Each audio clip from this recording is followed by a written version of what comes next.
Hey everybody, this is Perch.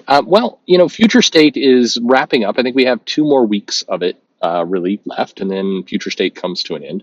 But one of the breakout books has been the Yara Flor Wonder Woman, which we're getting Wonder Girl in May from roughly the same creative team. But, we've seen Yara show up in a few places. She's been in the Justice League, she's in Superman, Wonder Woman, and of course, Wonder Woman, the title in Future State. And, there's one part of it. The character is definitely, I would say, catching on with fans, and it's hard to really pinpoint why. But if I had to guess, I would say it's definitely her personality is what's doing it. That is absolutely the number one thing people are taking away from this character. It's that she has a very well-rounded, shapely personality that is really drawing in fans and making this a fan favorite character. Absolutely. No, I mean it's clearly her butt, and I'm joking. I'm joking. But it definitely, the appearance of the character isn't hurting anything, and it's curious to see a lot of people. I don't think they're sure of what to do with Yara because they're like, hey, we're going to go for a new Brazilian South American Wonder Woman. We're going to move away from the traditional white Diana Prince, technically Amazonian. I mean, technically clay, right? I mean, I don't know. Are we going to assign race to clay? It's just clay. Your race is clay. Anyway, but they have this new diverse Wonder Woman. And when she was first announced, there was a lot of stunning and brave articles written that DC was doing this and more inclusive and all the rest. And then, on the other side, there was the typical rumblings, here we go again, taking another white character off the board, and we're changing the race around on this character. But then the character design started coming out, and people, what's the word that people, thick? I think thick. That's THIC, thick is the word that was being used to describe her. And they're definitely, Jones was drawing her with a very, a Brazilian cut of the superhero swimsuit, everything else.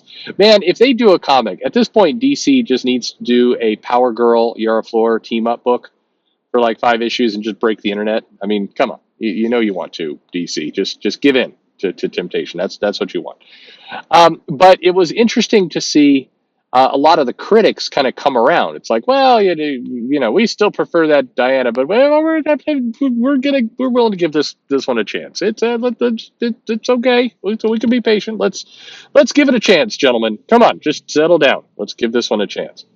Let's get her in some water adventures. Can she kind of splash her? Like, can she fight some kind of water creature, but in a shallow kind of water, not too deep, just kind of shallow water? Can we do something like that? Can that be the plot of this book that is coming out? Maybe our first arc.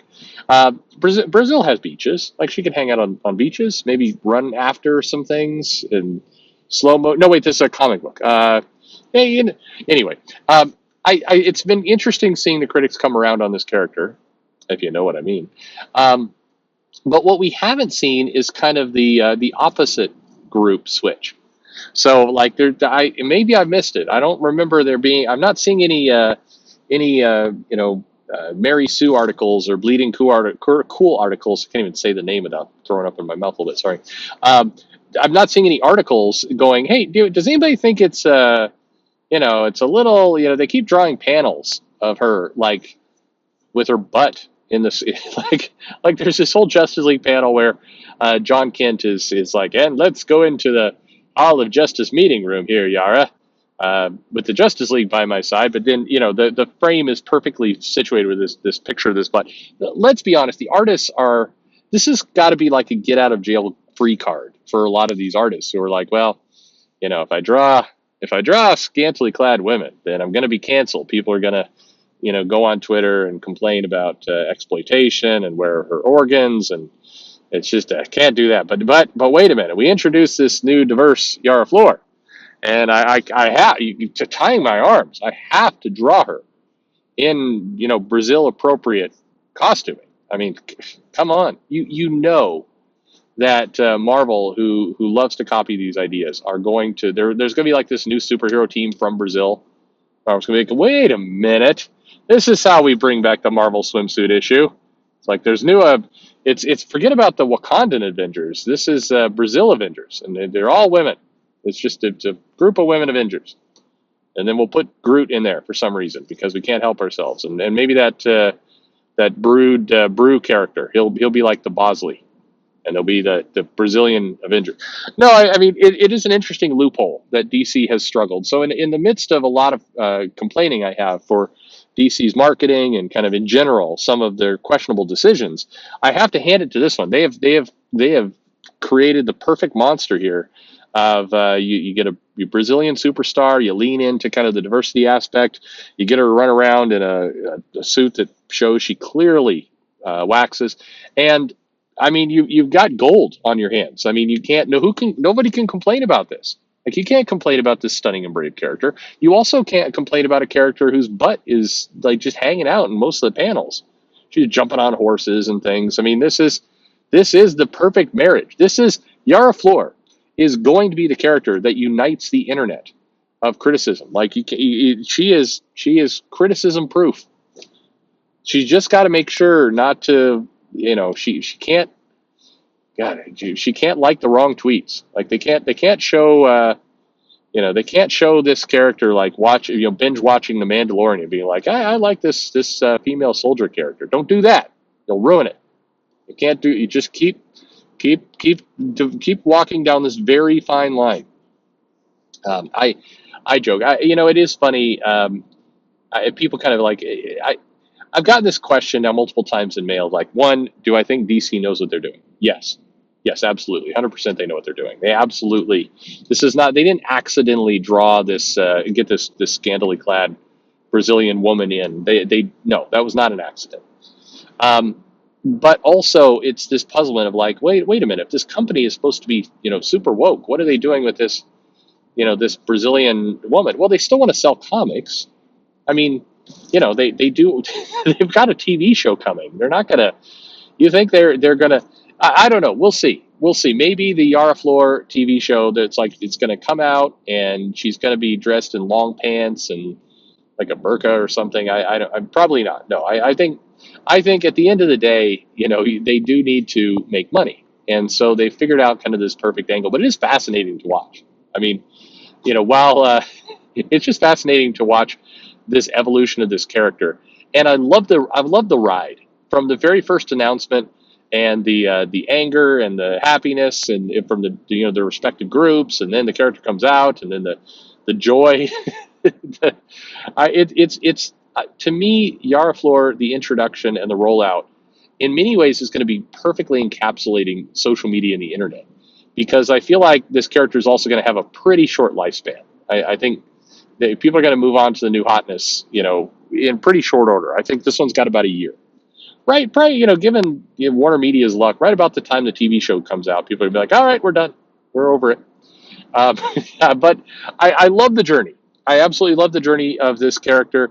It's fascinating to watch. The actual adventures, the comic, the actual Wonder Woman comic in Future State was pretty solid. It's definitely one of the best they've done. The other ones, Wonder Woman, Superman, pretty terrible. Like that one is just terrible. Like the whole nature of her character. Like she gets mad at some Brazilian politicians for not building more roads and flying around in helicopters, and then she kind of shows up to teach John Kent that he shouldn't work all the time because he's tired. Like, and then John Kent gets her coffee. It's a very strange storyline. And then her Justice League character is just kind of there. Like she's mainly there for the butt. That's about it. But anyway, so for the people asking that question, yes, all intentional. DC's all about that base. That's what's going on. I don't know. What do you think? Do you like Yara Flor, the character? Is it because of her personality or her butt? Let me know in the comments below. I'm asking for trouble. Just asking that. By the way, it's not worth a full other video, but I'll answer a different question here. Now that I've entertained and delighted all of you with escapades of Yara Flor's ass, the question came up. Hey, that analogy of the kid who plays with your daughter who destroys all the Legos. Is that a real analogy? Was that a real kid? Yes, that's a real kid. He's a little jerk. I do not like this kid coming over. He destroys everything. And I spend all his time. Like I got the Batmobile, and we got like a couple of Harry Potter sets, and like you get the Hogwarts train, and you put all this together, and it's a nice bonding experience. Father daughter, and this kid comes over and just starts throwing the wheels off it. Oh, creep, creep. Unfortunately, since I made that connection of this little brat who deconstructs the Legos, now whenever whenever I'm like, I picture like a Tom King series. I think of that little brat just pulling apart the Legos, and it's like, eh, little jerk, you can't play with the Legos. No Legos for you. Anyway, there you go. There's a quick answer at tail end, no pun intended, to a Yara Flor video. What am I doing here? I don't know. Hey, like and subscribe. Sometimes when I have a video full of nonsense and then I have to conclude it with like and subscribe, I'm like, hey, come on, guy, who are you kidding?